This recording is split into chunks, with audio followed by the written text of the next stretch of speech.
केंद्रीय विश्वविद्यालय हिमाचल प्रदेश एनएसयूआई परिवार की तरफ से हार्दिक स्वागत करता हूं।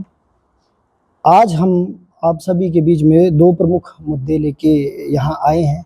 एक जो ये देश में प्रतियोगी परीक्षाएं हो रही हैं, उनमें जो धांधलियां हो रही हैं उससे संबंधित है, और दूसरा हमारा जो केंद्रीय विश्वविद्यालय हिमाचल प्रदेश है उसमें कुछ गड़बड़ियां चल रही हैं, उससे रिलेटेड है। तो सबसे पहले हम आते हैं कि ये जो प्रतियोगी परीक्षाएं हो रही हैं, एनटीए एक नेशनल टेस्टिंग एजेंसी है।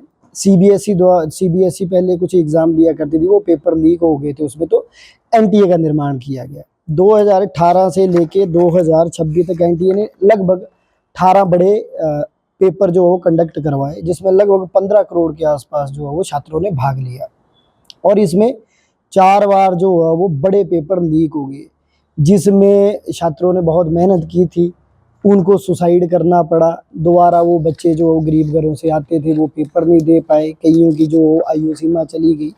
हमारे जो दोनों संगठन हैं, एनएसयूआई और युवा कांग्रेस, देश भर में अलग अलग प्रदेशों में जाके प्रदर्शन कर रही है कि शिक्षा मंत्री जो धर्मेंद्र प्रधान है वो इस्तीफा दे, क्योंकि उनकी नैतिक जिम्मेदारी है, वो देश के शिक्षा मंत्री हैं। लेकिन उसी के साथ साथ जो एनटीए के चेयरमैन हैं प्रदीप कुमार जोशी जी, इनकी तरफ किसी का ध्यान नहीं जा रहा। इनको भी इस्तीफा देना चाहिए। क्यों? क्योंकि जब ये Madhya Pradesh public service commission के अध्यक्ष थे, वहां पे शिक्षक भर्ती को डाला हुआ था, सीधे सीधे इनके उससे जो वो संबंध थे, इनको वहां से हटाया गया और एनटीए का चेयरमैन बनाया गया। और आप देखिए तड़ातड़ देश में जो वो पेपर लीक हो रहे हैं, बच्चों का भविष्य गर्त में जा रहा है। हमारी ये मांग है कि शिक्षा मंत्री के साथ साथ एनटीए के चेयरमैन को तत्काल बर्खास्त किया जाए, और किसी काबिल व्यक्ति को, किसी सुलझे हुए व्यक्ति को इस एजेंसी का जो वो मुखिया नियुक्त किया जाए, ताकि देश के बच्चों का जो भविष्य है वो गर्त में ना जाए। और दूसरा मुद्दा है हमारे केंद्रीय विश्वविद्यालय से संबंधित एनसीईआरटी, जिसकी किताब भी आप पढ़ते होंगे, छोटे छोटे बच्चे 9वीं 10वीं के बच्चे पढ़ते हैं। उसमें उनकी एक किताब में जो है वो नेशनल फ्लैग को उल्टा लगाया गया है। आप ये कल्पना कर सकते हैं कि देश का जो राष्ट्रीय ध्वज है उसको सरकारी संस्थान ही उल्टा बता रहे हैं। जो हमारे एक वहाँ पे प्रोफेसर हैं, उन्होंने उसके ऊपर आर्टिकल लिखा। तो एनसीईआरटी की तरफ से उनको नोटिस भेज दिया गया विश्वविद्यालय को कि इनके ऊपर कार्रवाई की जाए। अभी जो ईसी की मीटिंग हुई है उनके ऊपर कार्रवाई की गई है, उनको नोटिस भेजा गया है। झंडा उल्टा लगाएं आप, देश का अपमान करें आप, और सजा कौन भुगते? सजा भुगते बेचारे गरीब प्रोफेसर। इस देश में क्या सत्य बोलना अपराध हो गया है? क्या देश के राष्ट्रीय प्रतीकों का अपमान हो रहा है?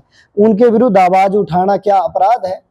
वो व्यक्ति, पर्टिकुलर व्यक्ति जिसने नोटिस भेजा है केंद्रीय विश्वविद्यालय को, उस व्यक्ति के खिलाफ भी हम जो है वो बड़े लेवल तक जाएंगे। हम देखेंगे कि वो व्यक्ति कौन है। आप देश के झंडे का अपमान कर रहे हैं, और जो व्यक्ति आवाज उठा रहा है आप उसको दबाने का प्रयास कर रहे हैं, ऐसा नहीं चलेगा। और दो हमारे पास जो है वो सूचनाएं और आई हैं। सूत्रों से पता चला है कि केंद्रीय विश्वविद्यालय में शिक्षक और गैर शिक्षक भर्तियों में फर्जीवाड़ा हो रहा है। अयोग्य व्यक्तियों को जो है वो कुर्सियां दी जा रही हैं, चहेतों को कुर्सियां दी जा रही हैं।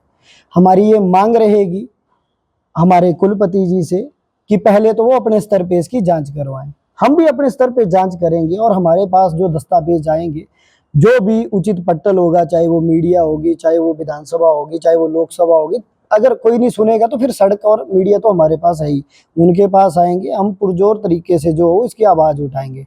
और एक प्रकरण और सामने आया है कि एक केंद्रीय विश्वविद्यालय के किसी प्रोफेसर ने किसी और विश्वविद्यालय के प्रोफेसर का रिसर्च पेपर चोरी कर लिया, उसको अपने नाम से प्रकाशित कर लिया।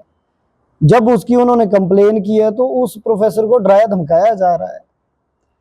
किसी व्यक्ति ने सालों मेहनत करी होगी, तब जाके वो रिसर्च पेपर उसने लिखा होगा। देश के जो शिक्षक हैं वो देश का भविष्य है, वो भविष्य तैयार कर रहे हैं। अगर वही जो वो शिक्षा चोरी के प्रकरणों में सामने आएंगे तो फिर देश के बच्चों को वो क्या सिखाएंगे? तो मेरी मांग रहेगी हमारे जो कुलपति हैं उनको जो हो इसकी भी जरा जांच करवा ली जाए, पता तो चले कि ये महान व्यक्ति है कौन जो अपने ही जो कलीग है, सहकर्मी है, उनके रिसर्च पेपर चोरी करे जा रहा है। क्या करना चाह रहे हैं वो रिसर्च पेपर चोरी करके? अपने नंबर बढ़ाना चाह रहे हैं। ऐसे नंबर बढ़ा के आपको मिलेगा क्या? आप देंगे क्या देश को? आप क्या देंगे देश को? आपको सरकार ने इतनी बड़ी ओहदे पे बिठाया है, आप समय लगाइए, इतने संसाधन आपको प्रोवाइड करवाए हैं, आप शोध करिए, फिर अपना मौलिक जो हो अनुसंधान लाइए देश के सामने, तब तो देश का लाभ होगा। वरना तो देश गर्त में चला जाएगा कि एक रिसर्च पेपर है, 5 लोग उसको लगातार जो हो प्रकाशित करवाए जा रहे हैं। ये बहुत गलत बात है।